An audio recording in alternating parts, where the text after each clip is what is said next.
जय मां विंध्यवासिनी, हर हर महादेव। आप सभी का स्वागत है हमारे यूट्यूब परिवार में। तंत्र से जब हम पीड़ित और परेशान हो जाते हैं तब हम बहुत सारे ऐसे तांत्रिकों के पास जाते हैं जिनको यह जानकारी होती है और यह बताते हैं कि किस विधि से, किस तंत्र के प्रयोग से हमें और हमारे परिवार को नुकसान पहुंचाया जा रहा है। इसी क्रम में हमें यह सुनने को मिलता है, हम यह सुनते हैं कि फलाने के ऊपर में काली की चौकी चला दी गई है, काली चला दी गई है, भोग दिया गया है, यह भोग लेकर के इस प्रकार से मृत्यु तुल्य कष्ट दिया जा रहा है, यह मारण प्रयोग हुआ है, मारण प्रयोग में फलाना चीज की बलि दी गई है। इस प्रकार की जब चीज़ों को हम सुनते हैं और सामने वाला जो भगत होता है वह यह चीज़ बोलता है, जो जानकार व्यक्ति होता है वह यह चीज़ बताता है कि जो मारण में यह चौकी चली है इसको उतारने के लिए जो भोग भेंट वहाँ दिया गया है उससे दुगुने का भोग भेंट आपको देना पड़ेगा। अब यह सभी चीज़ें क्या होती है, तकनीकी रूप से इन सभी चीज़ों को जानने का प्रयास जब हम करते हैं तो पता चलता है कि इसके विषय में बहुत अधिक खुल करके जानकारी नहीं दी गई है या फिर यह अपने क्षेत्र तक सीमित है। तो एक साधारण गृहस्थ व्यक्ति जो इन सभी प्रपंचों में फंस गया है उसे किस प्रकार से पता चलेगा कि क्या सही है, क्या गलत है, क्या इसकी वास्तविकता क्या है। आज इस विषय को हम अच्छी प्रकार से समझने का प्रयास करेंगे। तंत्र सिर्फ गुप्त तभी तक है जब तक वह जन कल्याण के लिए पूर्ण रूप से प्रयोग किया जा रहा है। जब इसकी गुप्तता भंग होने लगती है, और भंग कब होती है, जब किसी ऐसे व्यक्ति के हाथ में चला जाता है जब वह तंत्र के नियमों को नहीं मानता है। लेकिन एक अभी के समय में अगर बोला जाए तो देश काल परिस्थिति के अनुसार जो अभी समय चल रहा है, अभी घर घर में लोग जो है इस विषयों को समझना चाहते हैं कि आखिर क्या है, कैसे है, क्या सही है, क्या गलत है। तो मेरा यह विचार है कि एक सीमित मात्रा में, एक सीमा तक जा करके इस विषय की जानकारी सभी को होनी चाहिए कि आखिर में वास्तविकता क्या होती है, ताकि व्यक्ति अपने सही और गलत का निर्णय स्वयं ले सके। इसीलिए इस विषय को आप सभी के समक्ष आज रख रहे हैं। इस विषय को आरंभ करने से पहले मैं आप सभी से निवेदन करूंगा, चैनल को जरूर सब्सक्राइब कर लीजिए, वीडियो को लाइक कीजिए। इस वीडियो को सुनने के बाद भी आपके मन में कोई शंका है तो आप हमारे टेलीग्राम ग्रुप में जुड़ सकते हैं, जिसका लिंक वीडियो के डिस्क्रिप्शन में है। फेसबुक पेज का लिंक भी दिया गया है, आप वहां भी बात कर सकते हैं। अन्य यूट्यूब चैनल के लिंक, सिद्ध सावरे विद्या नामक चैनल है, उसका भी लिंक दिया गया है। आप सभी जगह हमारे साथ जुड़े। देखिए, हम सभी इसको बिल्कुल आरंभ से देखते हैं। अभी के समय में जो हमारा सनातन विज्ञान है उसके विषय में जितनी जानकारी लोगों के पास है वह काफ़ी कम है।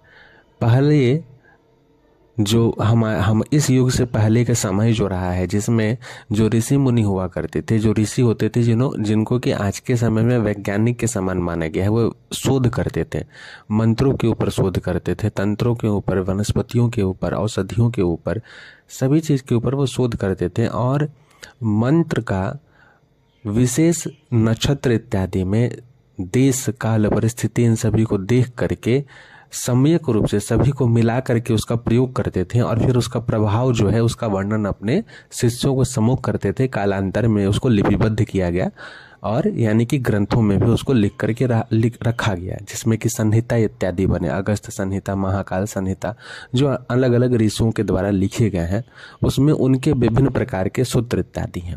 आप जब उनका अध्ययन करेंगे, देखिए मैं बिल्कुल शुरू से बता रहा हूँ, जिसमें कि ये सभी चीज़ें आएंगी।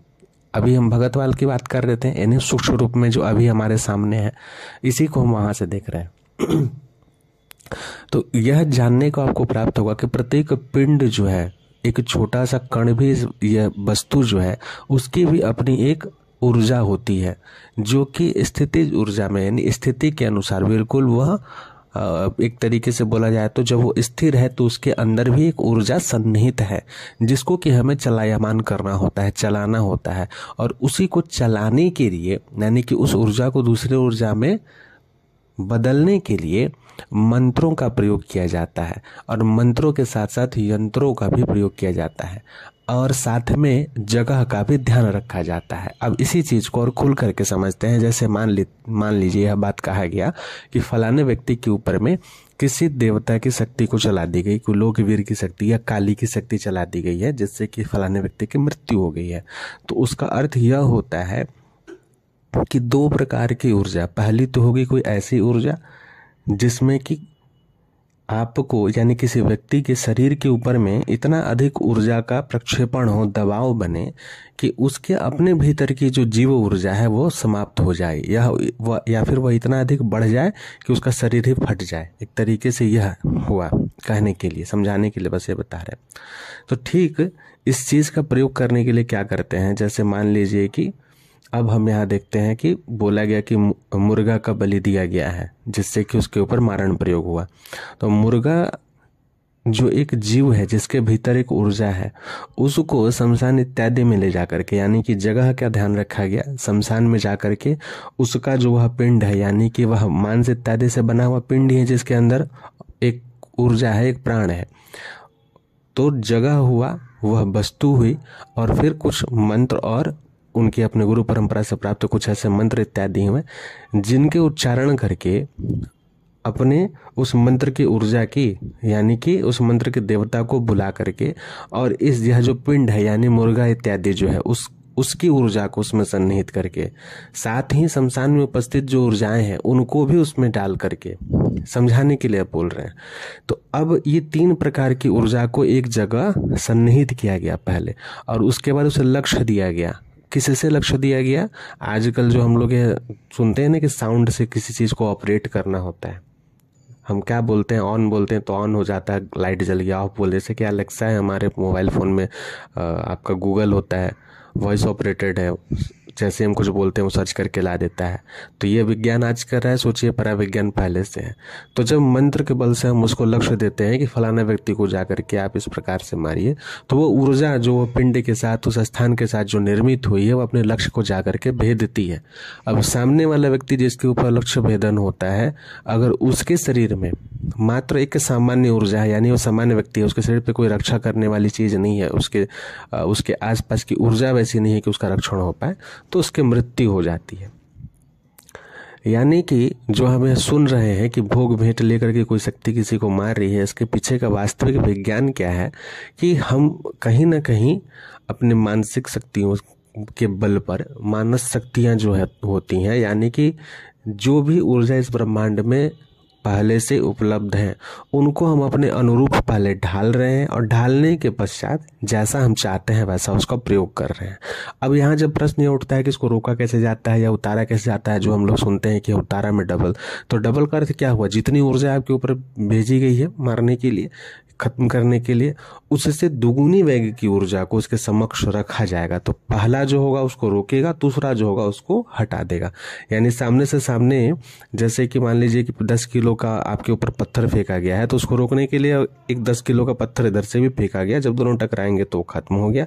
और एक जो एक्स्ट्रा 10 किलो का पत्थर रहेगा वो कहीं ना कहीं उस ऊर्जा को, अगर मान लीजिए मिस हो गया तो नियंत्रण करने के लिए, जो व्यक्ति सामने से चला रहा है उसको रोकने के लिए, या अगर उधर से फिर तुरंत कुछ हो गया प्रयोग तो उसे भी रोकने के लिए, यानी आपके रक्षण के लिए डबल, 2 तरीके से। तो इस तरीके से जो है यह चीजें चलती हैं। आशा करते हैं कि आप सभी इस विषय को समझेंगे। यह विषय समझाना इस तरीके से इसलिए आवश्यक था क्योंकि लोग यहाँ कंफ्यूज हो जाते हैं कि आखिर में ये सब क्या चीजें हैं। और अब आगे हम यह सुनेंगे कि आखिर में ये काली कौन सी काली होती है भाई, जो कि किसी के प्राण को ले लेंगी।